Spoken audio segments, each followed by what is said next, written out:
mind seeing a couple of goals, Paulie. It'd be nice to see the kid score a little bit, He's taking up second a overall roster pick. spot right now, buddy. He's taking up a roster spot. Yeah, look, I mean, I'm not going to go crazy over it. I'm just not. But, All right, how about I this? would, How about I would, I wouldn't mind a couple of goals, All right, speaking of a couple of goals, Mika, just let's talk a little bit about Mika here, how he's been playing. Hey, you know what's not been brought up here, and maybe I guess it obviously doesn't matter, but, maybe it's just something else we can talk about here. As far as who do you think has been a strong leader on the team this year? If the team goes the rest of the way, obviously going the rest of the way without a captain here. But any projections or anybody you see on the team right now who could be given the C next year? Let's do the hypothetical. Say Kreider stays. Let's throw him in the package there or whatever. But talk about Mika, your thoughts on him, his consistency, his steadiness, and then give me your take on anybody that's maybe shine a little bit as far as leadership on the team. Yeah, I mean, look, Zibanejad has been, almost, if he wasn't injured, he's probably be right there with Panarin, as far as point total on the team. He's been phenomenal this year. I mean, his goal tonight was just ridiculous. I mean, just shelving, from the top of the circle there when Kreider won the faceoff. By the way, Kreider winning faceoffs, another selling point. We're gonna get a haul for this guy anyway. But I digress. Stay on target here, buddy. On task, buddy. On task. Yes. But Zibanejad, he actually has 10 points in the last 7 games, as well. So he's just as hot as anybody else, on this team. But you had mentioned before just the skill level throughout this lineup, and he's right there at the top with as good of a year as Panarin. We're always talking about Panarin. I feel as though Zibanejad has been sort of overlooked a little bit. This year with all the success of Panarin and Strome sort of coming out of nowhere, and now Kreider sort of turning it on. Zibanejad has been, a real steady, goal-scoring presence this year. Again, he was out a little bit with the injury earlier in the year, but he's been phenomenal. And you talk about leadership. I was down on him in the beginning of the year as far as a captain. I don't. And again, I'm not in the locker room, so I don't know. I don't know if he's a commanding presence in the room. He definitely seems like a guy who likes to keep it light, and a joking around type guy, which is great. I mean, you need those type of guys on the team. I just don't know if he has that sort of like presence that you would need from a captain, like, and you can't compare people to, Mark Messier, but that kind of presence within the locker room, I just don't know if he has it. The one guy I would say on the range who probably does is Kreider. I could see him, being able to sort of give that, look across the locker room, at a guy that he needs, to get in line or something like that, So Kreider to me is I would say if he's going to stay and they're going to give him a long-term contract, whether it's 5 years or 7 years, whatever. Are we supposed to be talking about Mika? What are you doing to me? No. You said Mika, and then you said talk about other people as far as leadership. Kreider again. Well, I'm bringing him up within the question and the parameters that you gave me here. I'm tired of hearing his name, KD. Paulie. He's going to be your next captain. Oh, all right. So get used to it. Got it out. No, so Good. I mean, other than that, I don't really. I mean, not going to give it to Stahl.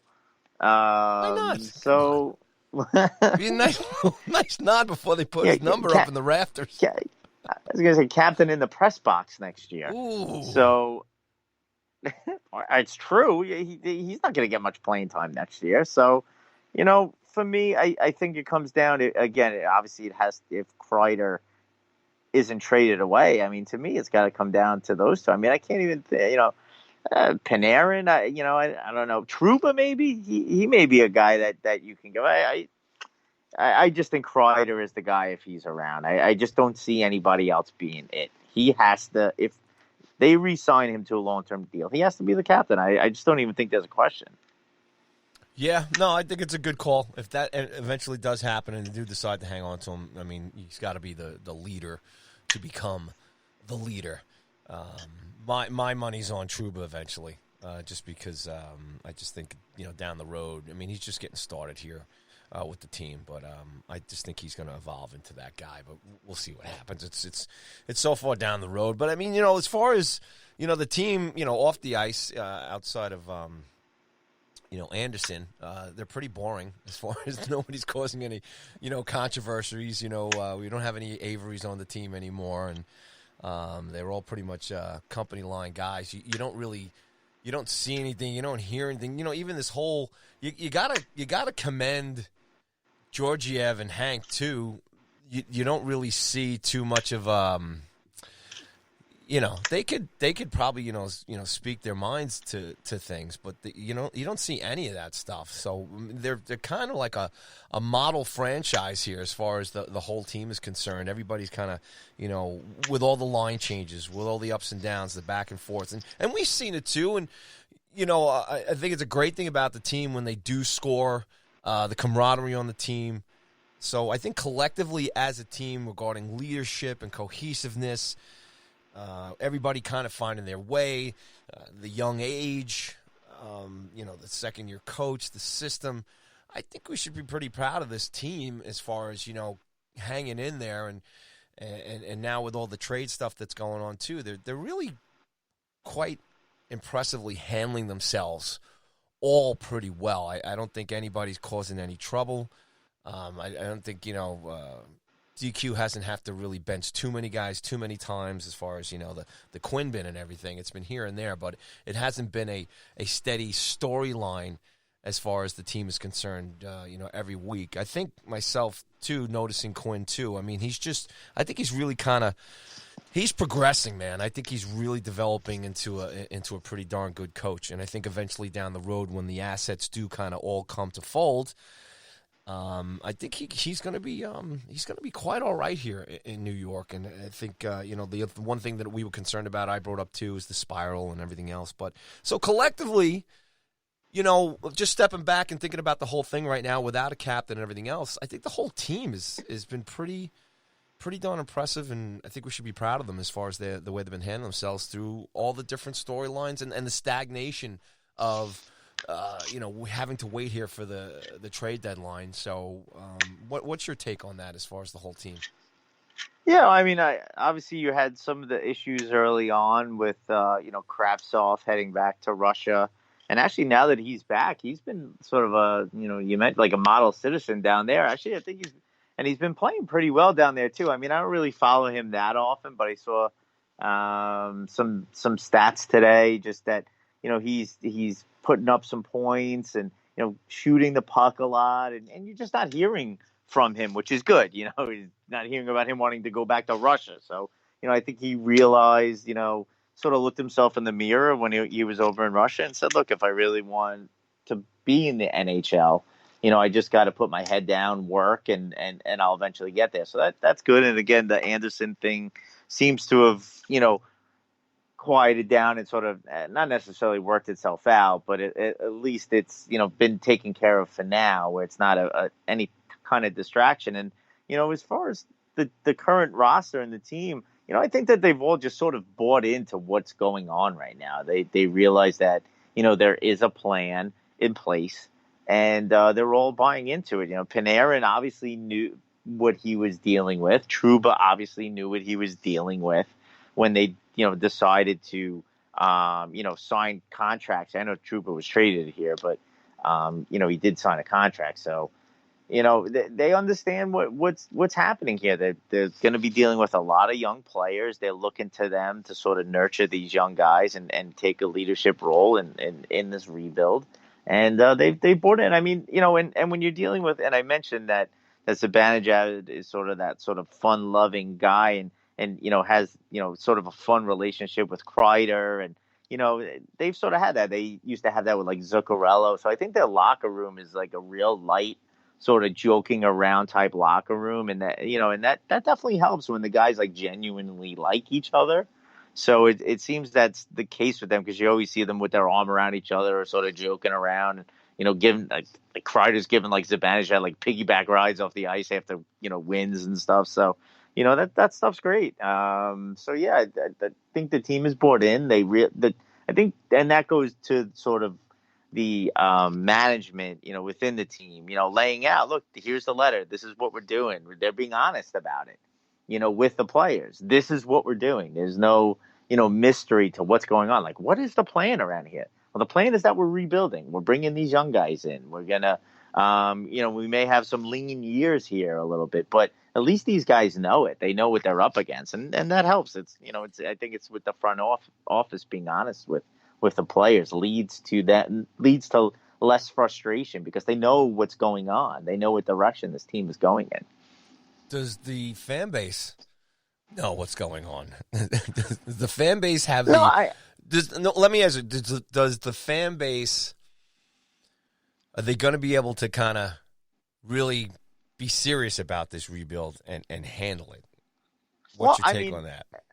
Whether they will or not, I mean, the organization has outlined what's going on, so that's up to the individual fan as to whether they could be patient or not. But this is what's happening. Again, it's funny that you brought this up. Again, I was saying my buddies and I were talking about the Rangers. We were talking about the same exact thing, that, where if you're like a Knicks fan, you have no idea what's going on. You're like, are they rebuilding? Do they just not know what's going on? Like, what is happening here? With the Rangers, they at least have been able to brand, what is going on here. We wrote the letter. We're selling off our top players to bring in, draft picks and prospects. So, the fans should know what's going on. I mean, you could be frustrated that they're not making the playoffs, but I'm sorry, you really can't be mad about it because this is what they're doing. And the goal of it all is to be a cup contender. I mean, sure, the Rangers could be sort of like a meddling team, in the middle of the standings every year and maybe sneak in, to the wild card spots or maybe get that third position in the Metro every year. Maybe every once in a while they were going to run, but, never really have a chance. Or you could build this thing right where you're a top team for the next decade, So if you're a fan, you should be loving this. This is what you hope for. You don't want them to sort of be, again, this sort of middling team and struggling to get in and hoping when they do every like 3 or 4 years that they can make a run, when maybe they shouldn't. It's sort of like what happened, with the Rangers Cup run in 14. They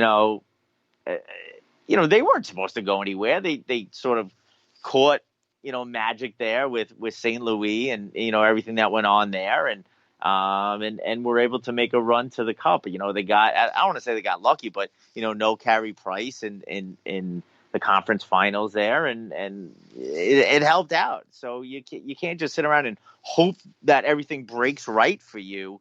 And for a team that may not be an elite team, you need to turn your team into an elite team, so you can dominate again for a decade or so. So I think if you're a fan who hasn't bought into that or don't see that that's at least what they're trying to do, I don't know what to tell you.